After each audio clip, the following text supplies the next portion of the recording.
Bonjour à tous et bienvenue dans le monde de Bruno. Aujourd'hui, on se retrouve pour un petit unboxing. Et non, aujourd'hui, ce n'est pas des mangas, mais ce serait un colis de Atout Cube. Donc, j'ai commandé 3 cubes ainsi que des lubrifiants pour cubes. Et du coup, on va découvrir cela ensemble tout de suite. Donc, je viens de recevoir mon colis. Donc, on va l'ouvrir ensemble.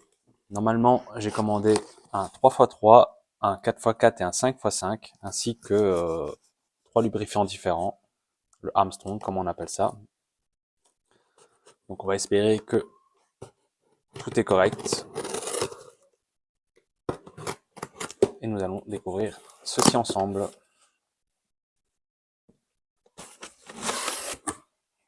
On peut déjà voir que c'est plutôt bien emballé quand même. Ça a été plutôt rapide, j'ai commandé ça mercredi ou jeudi je pense. Surtout qu'en Belgique ici il y a la grève en ce moment, mais c'est quand même arrivé assez facilement. Donc on a également le timer gun que j'avais commandé. Nous avons le 4x4.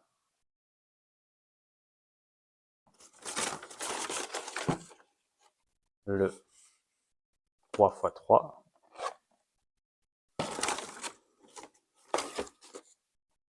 Le 5x5 avec les petits outils pour le lubrifiant.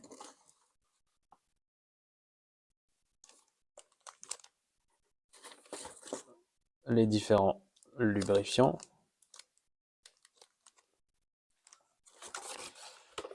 Nous avons également un petit caps pour le 3x3 pour le blind, surtout donc le Rubik's Cube à l'aveugle. Normalement, on peut pas avoir d'étiquette. A priori, cette règle a peut-être changé récemment, mais bon, j'étais pas au courant, du coup, j'en ai pris un quand même.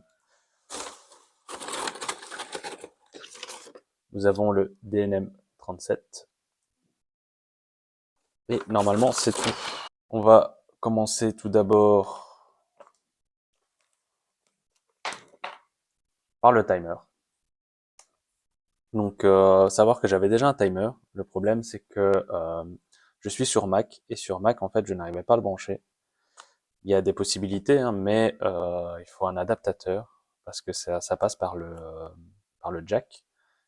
Et il faut un port micro, je pense, et le mien il fait les deux, mais ça marche pas comme ça. Il faut vraiment un adaptateur. J'avais peur de jongler entre les différents adaptateurs, donc j'ai demandé sur le Discord, tout simplement, s'il n'y avait pas directement un timer qui permettait de faire Bluetooth ou quoi que ce soit sans se casser la tête. Et on m'a tous conseillé celui-ci. Pourquoi avoir pris un timer? Bah, c'est surtout pour s'entraîner, hein, pour les compétitions. Parce que certes, je peux le faire avec mon clavier, mais c'est moins propre. On n'a pas ce réflexe qu'on aurait en compétition. Et du coup, je me suis dit, pourquoi pas investir dans un bon timer. Donc, j'essaye de l'ouvrir.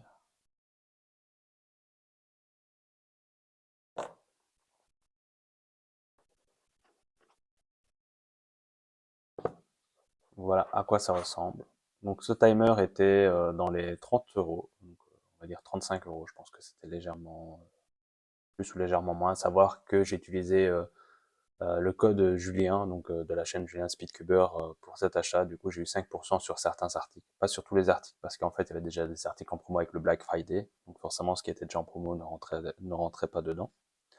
Du coup, qu'est-ce qu'on peut y découvrir? On a du coup le fameux timer,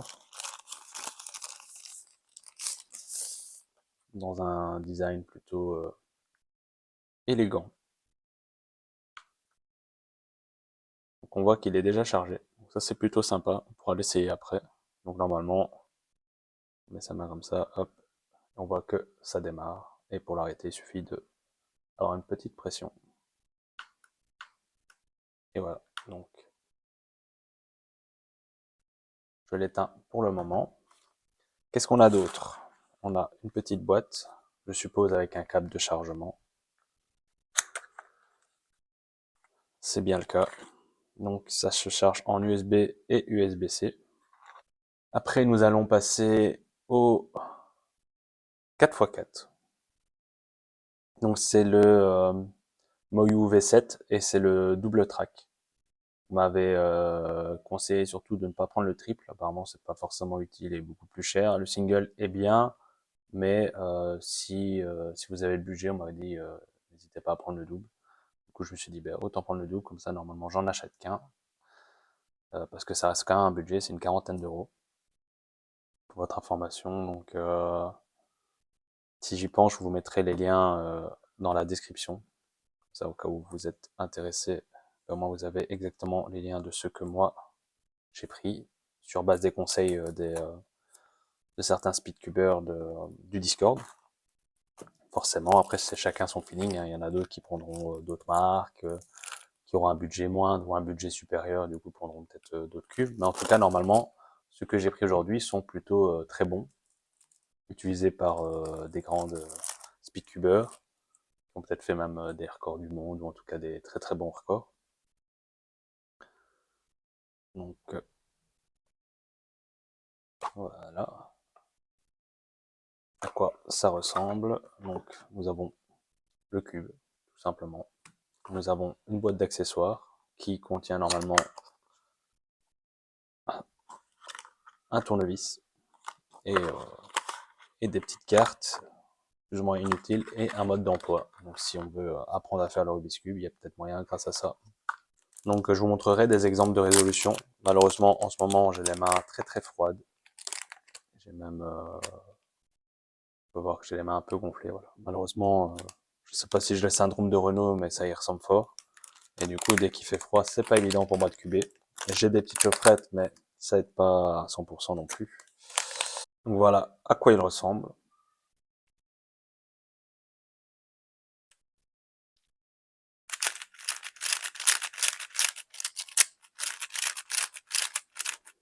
Donc ce sera mon premier 4x4 aimanté.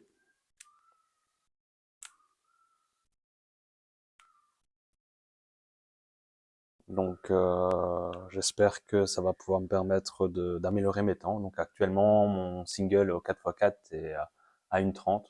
À savoir que je l'avais fait, je pense que j'avais eu zéro parité.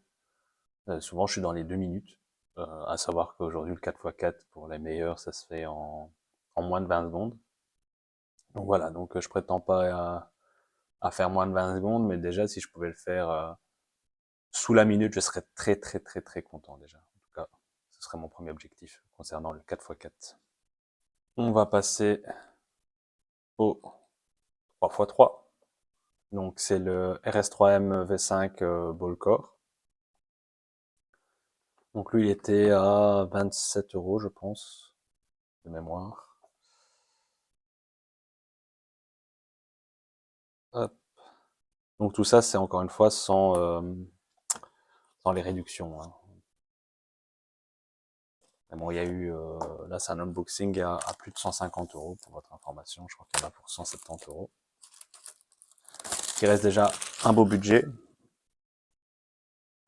Il y a quasi une trentaine d'euros pour le timer. Il y a quasi 20 euros pour les lubrifiants. Et du coup, bah, vous enlevez quasi 50 euros, donc 120 euros de cube environ. Voilà, moi actuellement, je suis sur le Tornado V3. Aujourd'hui, ils ont décidé de m'embêter sur leur emballage. Là. Je l'ai montré à certains speedcubers ce week-end et ils ont estimé qu'il était un petit peu trop rapide. J'étais un petit peu surpris de leur réponse, mais pourquoi pas. Du coup, je suis quand même curieux de savoir un peu à quoi est censé ressembler un speedcube utilisé par des sub 10. Parce que là, j'ai eu l'occasion de tester un peu celui de Kevin. Et voilà, j'avais des sensations correctes, mais sans plus. Du coup, je me demande juste si c'est juste moi qui me fait une idée. Est-ce que je devrais justement peut-être, euh,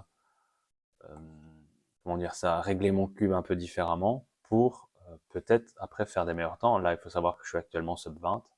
J'ai des singles à 10, 11, j'ai même un 8, mais initialement je tourne à ouais, 18-19 secondes de moyenne sur 50 mélanges. Je fais encore beaucoup de 20, etc. Donc ce qui est bien ici, c'est qu'en fait on a un petit robot, donc on peut même ranger le cube de cette manière. Voilà, ça reste sympathique. C'est un gadget, mais personnellement j'en avais pas encore, donc oui, pourquoi pas. Donc on a enlevé ces petits autocollants. Nous avons notre petit cube qui est là.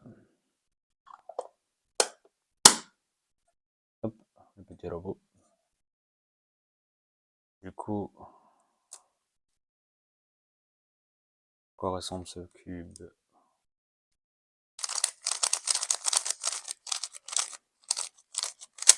Il me paraît légèrement sec dans les premiers turnings.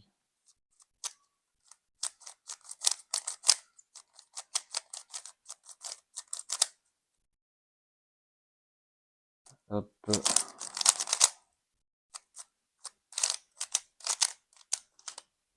Hmm.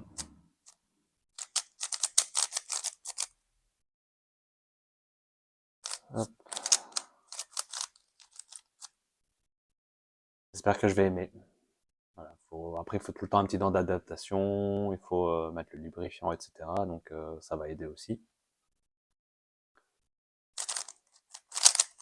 Mais ça change. J'espère que je vais apprécier. Ici, on peut voir le fameux caps que normalement j'ai acheté pour changer. J'arrive à le choper. Mes ongles, du coup, c'est un peu plus complexe.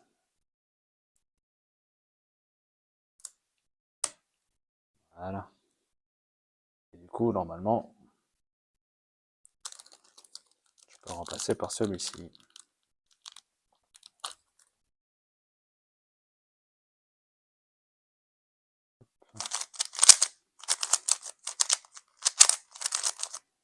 C'est vraiment bizarre. C'est que j'arriverai à m'habituer plutôt vite pour enfin changer de Speedcube, même si j'adore mon Tornado, c'est pas ça, mais j'ai l'impression que de temps en temps changer va permettre aussi peut-être d'évoluer. Voilà, c'est juste sans doute que ma vision des choses. D'ailleurs, si vous êtes au courant de ce genre de choses, vous qui êtes peut-être plus calé que moi, ben, n'hésitez pas à me le dire en commentaire, à me donner des conseils, je suis en demande, tout simplement. Nous allons passer au 5x5. Donc tout d'abord, je vais enlever mes petites tuts. Hop là. Donc j'ai pris celui de Gann, tout simplement, donc le 562M. Voilà, on m'a conseillé celui-ci, on m'en a conseillé d'autres, mais a priori celui de Gann est plutôt bon dans les 5x5. Par contre, on m'a déconseillé de prendre Gann au 4x4, pour votre information. Voilà, moi Gann, j'ai un Gann 13, j'ai un Gann Ikari, je pense, celui qui est connecté, et je suis pas ultra fan de Gann de base. Donc le Gann 13, je l'avais trouvé d'occasion sur Minted, du coup je voulais tester, mais voilà, je suis vraiment pas convaincu, je préférais vraiment mon Tornado. Donc j'espère que pour le 5x5, par contre, je vais avoir des bonnes sensations et me permettre du coup d'améliorer mes temps. Donc au 5x5, mon single, il est à 2,40 de mémoire. Donc nous avons une petite carte Gann. Hop. Nous avons une boîte. Donc ici, dans les accessoires, nous avons une petite pochette. Bon, comparé au 4x4, au moins, on a déjà un peu plus, ainsi qu'un tournevis. Donc cette pochette, voilà. Elles sont classiques, mais en vrai, pardon, elles sont plutôt jolies. Même si personnellement, je les utilise pas vraiment. J'utilise plus les boîtes, quitte à utiliser quelque chose.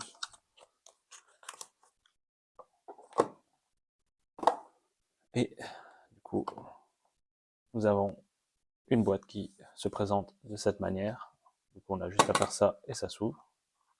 Et nous avons notre 5x5 qui est là.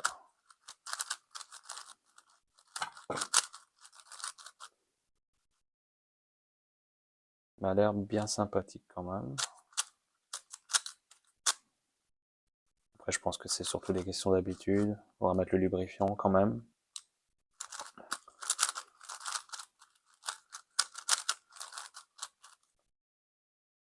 Hop, voilà. Donc je vais mettre les lubrifiants et je vais tester ces 3 cubes et on se revoit tout de suite.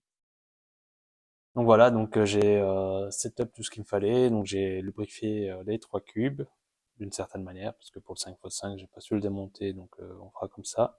J'ai également su connecter le timer à mon CS Timer sur Mac. Donc pour ce faire, on va dans les réglages, dans chronomètre, et on choisit Bluetooth Timer au niveau de entrer le temps avec.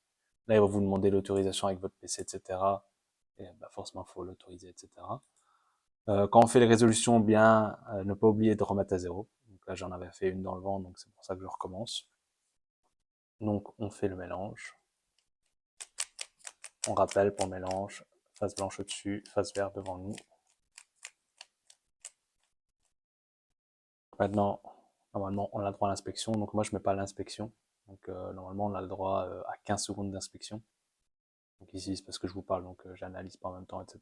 Mais comme ça, vous êtes un peu au courant pour ceux qui éventuellement débutent.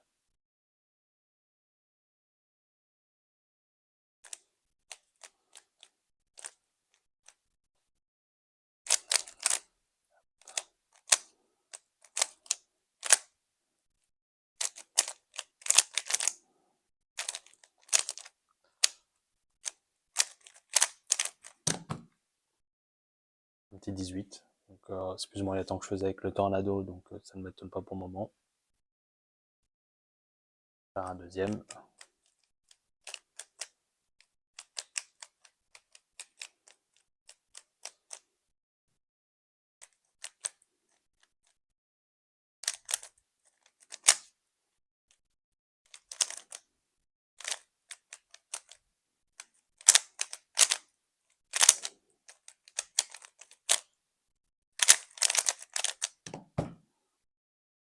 Un petit 17. Donc maintenant, on va passer au 4-4.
Voilà, donc moi, mon record est à 1:30, donc 2 minutes 6. Ça me m'étonne pas trop. Surtout, je suis tombé sur une parité. Et j'ai pas du tout fait la méthode, euh, la méthode Yo. J'ai encore un peu de mal avec la méthode Yo. Je bloque souvent sur les dernières arêtes. Et je me trouve pas super rapide sur les centres, etc. Parce que je manque juste d'entraînement, hein, forcément. Et puis j'avais pas un ultra bon cube. Donc maintenant que j'ai normalement un bon cube, c'est censé le faire. Mais du coup, on voit qu'il tourne bien. J'ai du coup plus facile même pour mes OLL et PLL. Avant, des fois, je bloquais, et du coup, quand je bloquais, vu que maintenant c'est surtout de la mémoire dans les mains, je veux dire ça, la mémoire musculaire, et des fois je me perds tout simplement, et je dois recommencer, et du coup, je perds beaucoup de temps.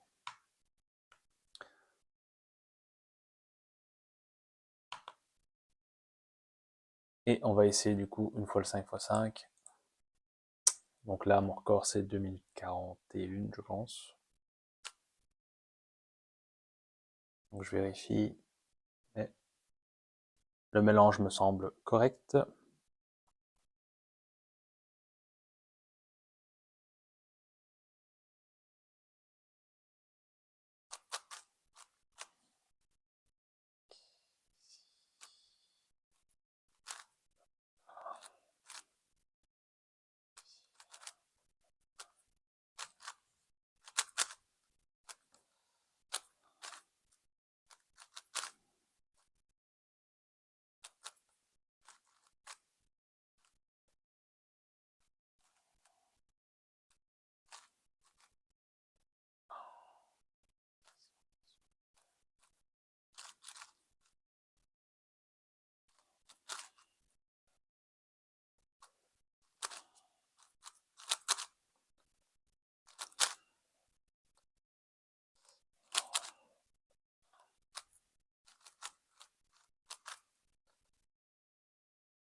Ah, c'était pas la bonne.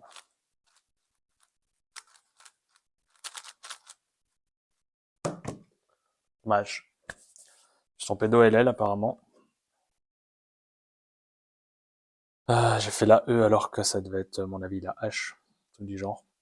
Mais plutôt satisfait quand même du 5-5. Est-ce que je m'attendais à mieux? Peut-être, je sais pas vous dire. Après voilà, c'est que ma première résolution, donc forcément il faut un petit temps d'adaptation. Donc voilà, donc j'espère quand même que vous aurez apprécié cette vidéo. Si vous en voulez plus, ben, n'hésitez pas à me le dire. Même si bon, j'achèterai pas forcément des cubes toutes les semaines, mais ça m'intéresserait de savoir si vous êtes intéressé par mes sessions d'entraînement, voir par exemple analyser des résolutions de speedcubers qui ont fait, je sais pas, un record du monde ou quoi que ce soit. Voilà, donc n'hésitez pas à me le dire en commentaire si c'est le cas. Et sur ce, je vous dis à bientôt.